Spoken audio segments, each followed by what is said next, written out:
इस वक्त कश्मीर में 10वीं और 12वीं जमात के इम्तहान चल रहे हैं। हर कोई बच्चों को बेस्ट विशेस दे रहा है, लेकिन किसी ने क्या सोचा है कि शुमाली कश्मीर के जिला बांडीपुरा के सरहदी इलाका वादी गुरेज में तालीम हासिल करने वाले बच्चों का हाल क्या है।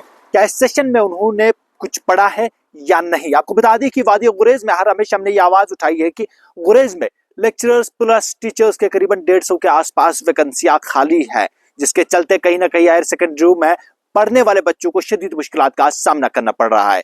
इस सेशन में भी हमने देखा कि गुरेज के कई हायर सेकेंडरीज ऐसे हैं जहां पर बच्चों ने कुछ सब्जेक्ट्स नहीं पढ़े। यानी कि आपको अगर मैं एग्जांपल के तौर पर बताऊं तो पीटीएल जो कि पुराना तुलेल के अंदर एक हायर सेकेंडरी है, वहां पे जूलॉजी का जो टीचर है वो कॉन्ट्रेक्चुअल बेस पे एक लेक्चरर जो है वो आखिरी 1 या 1.5 महीने में गया और वहां पे तब उसे अपॉइंट किया गया। उसको कॉन्ट्रेक्चुअल बेस पे उस लेक्चरर को तब भेजा गया जब सेशन खत्म होने वाला था। अब बताएगा कि इस 1 या 2 महीनों में उन बच्चों ने क्या पढ़ा होगा, वो एग्जाम में क्या लिखेंगे। एक मकामी शहरी ने तुलेल का हमसे बातचीत करते हुए कहा कि आखिर हमारे बच्चों के मुस्तकबिल का जिम्मेदार कौन है। कल को जाकर किसी हायर सेकेंडरी का रिजल्ट अच्छा जब नहीं आएगा तो कहा जाएगा कि टीचर उन्हें नहीं पढ़ाया। भला बताएगा मुझे जिस हायर सेकेंडरीज में लेक्चरर्स और टीचर्स की वैकेंसियां खाली हो वहां पर कौन पढ़ाएगा। उसी पीटीएल हायर सेकेंडरी के अंदर 14 लेक्चरर्स की वैकेंसीज है, लेकिन 12 खाली है, सिर्फ 2 लेक्चरर है। तो भला बताएगा उन बच्चों को कौन पढ़ाता।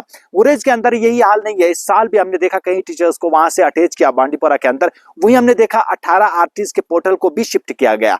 और बताएगा भला जब गुरेज वादी से वहां के टीचर्स को उठाकर बांडीपुरा या वादी के मुख्तलिफ जोन्स में अटैच किया जाता है, उनके बदले किसी को नहीं भेजा जाता है, तो उन बच्चों का मुस्तकबिल क्या होगा। आज 10वीं और 12वीं जमात के अगर इम्तहान चल रहे हैं तो वो बच्चे एग्जाम में क्या लिखेंगे जिनको पूरे साल में टीचर अवेलेबल नहीं थे या उनके लिए कोई लेक्चरर नहीं था। और ज्यादातर गुरेज में अगर देखा जाएगा तो मेडिकल स्ट्रीम में बहुत कम लेक्चरर्स है, वैकेंसियां खाली है। अगर वहां पे कोई था उसे अटैच किया गया, उसके बदले में किसी को रिप्लेस नहीं किया गया, तो भला वो बच्चे कैसे तालीम हासिल करेंगे। इस शहरी ने हमसे मजीद बातचीत करते हुए कहा कि जनाब हुकूमत आने से पहले हुकूमत ने बड़े दावे किए थे। हमारे चीफ मिनिस्टर साहब ने भी गुरेज का दौरा किया, हमारी एजुकेशन मिनिस्टर साहिबा ने भी गुरेज का दौरा किया। क्या उन्हें नहीं देखा कि गुरेज में 150 के आसपास टीचर्स यानी मास्टर्स और लेक्चरर्स की वैकेंसियां खाली है। वहां से बहुत सारे टीचर्स को उठाकर यहाँ पे अटैच किया गया है, उनके बदले किसी को नहीं भेजा गया है। तो क्या उन्हें यह नहीं दिखा कि वादी गुरेज के अंदर तालीमी निजाम क्या होगा। जिस तरीके से आज तक चला आ रहा है वैसे आज भी गुरेज के अंदर असर व रसूख का राज चल रहा है। असर व रसूख के राज पर वहां पे टीचर्स जो है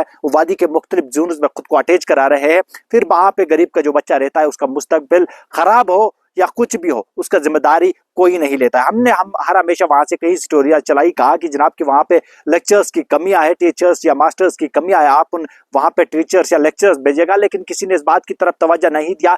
शायद मुतल्लिका महकमा को वहां पर पढ़ने वाले उन गरीब बच्चों के मुस्तकबिल की कोई फिक्र नहीं है। और आज जो एग्जाम चल रहे भला बताएगा, अब सेशन खत्म हुआ, 10वीं और 12वीं जमात के बोर्ड इम्तहान चल रहे। आखिर वो बच्चे जिनके साल भर सेशन में लेक्चर्स या मास्टर्स नहीं थे वो क्या लिखेंगे, उन्होंने पढ़ा क्या होगा जो लिखेंगे। फिलहाल जब अगर खराब रिजल्ट आता है तो ताना दिया जाता है कि पढ़ाया नहीं गया। जिस हायर सेकेंडरीज में जिन स्कूल्स में मास्टर्स और टीचर्स या लेक्चर्स की वैकेंसियां खाली है, बड़ा बताएगा वहां कौन पढ़ाता है। शेरी ने मजीद क्या कुछ कहा देखेगा इस रिपोर्ट में।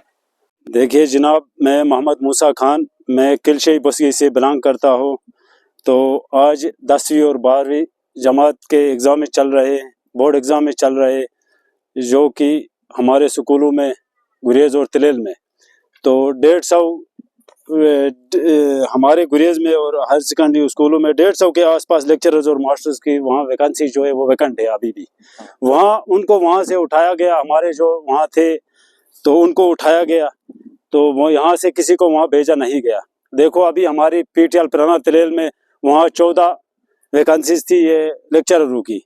तो लास्ट टाइम ये 1 महीना पहले वहाँ आ गया है, ये कॉन्ट्रेक्चुअल बेस में लेक्चरर्स आए। वहाँ क्या पढ़ाएंगे, क्या पढ़ाया होगा, उन बच्चों ने क्या पढ़ा होगा, उन्होंने वहाँ एग्जाम में वो क्या लिखेंगे। आखिरकार क्यों हमारे साथ ऐसा हो रहा है। देखो लास्ट बार ये एजुकेशन मिनिस्टर भी गुरेज आ गई, उसके बाद सीएम साहब भी गुरेज आ गया, हमारे एमएलए साहब भी वहाँ ही होते, वहाँ से शिफ्ट करके यहाँ लाया गया, लेकिन उनके बदले लेक्चरर्स किसी को भेजा गया नहीं। आखिरकार उसका जिम्मेदार कौन होगा। आखिरकार वहाँ तो रिजल्ट 0 आएगा, वहाँ क्या लिखेंगे। कल वो वहाँ तो बच्चे पढ़ा जब कुछ नहीं, वहाँ लिखेंगे क्या। क्यों हो रहा है आखिरकार हमारे मुस्तकबिल के साथ ऐसा।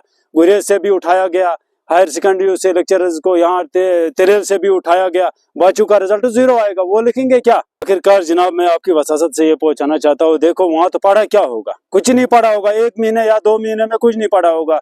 ये कॉन्ट्रेक्चुअल बेस में लास्ट टाइम ये 1 महीना पहले 1.5 महीना पहले भेजा है कॉन्ट्रेक्चुअल लेक्चरर को, उसने क्या पढ़ाया होगा? यहाँ तो एक पूरे साल में बच्चा पढ़ के भी कुछ नहीं कर पाता है, तब तक 1 महीने में वो क्या करेगा? देखो सबसे मेन जो होता है वो तालीम ही होता है। तालीम जब खत्म हो गई तो आगे कौन से मुश्किलात है क्या तो वहाँ हो जाएगा। उन्होंने सबसे पहले हमारी तालीम छीना, हमारे स्कूलों से लेक्चरर्स को उठाए गए, जो आरसी टीचर्स थे उनको वहाँ से शिफ्ट करके यहाँ रखा गया, किसी ने अपने रिलेटिव्स को कुछ नहीं किया है। देखो एनसी की हुकूमत थी, सीएम था उमर अब्दुल्ला साहब, ये यहाँ चौथी बार भेज के हमने सिंबली में एमएलए को भेज दिया, लेकिन आखिरकार क्यों हमारे साथ ऐसा हो रहा है? क्या मुश्किलात हल हो जाएंगे जब हमसे हमारी तालीम ही छीनी गई? हम यही सवाल करना चाहते हैं, इसका जिम्मेदार कौन होगा? क्या हुकूमत होगी इसकी जिम्मेदार? कल बच्चे फेल हो जाएंगे, उन्होंने पढ़ा कुछ नहीं है, स्कूलों से उठाया गया है सब कुछ, तो जिम्मेदार कौन होगा? हमारा सवाल ही सीधा सीधा यही रहेगा कि इसका जिम्मेदार कौन होगा आखिरकार।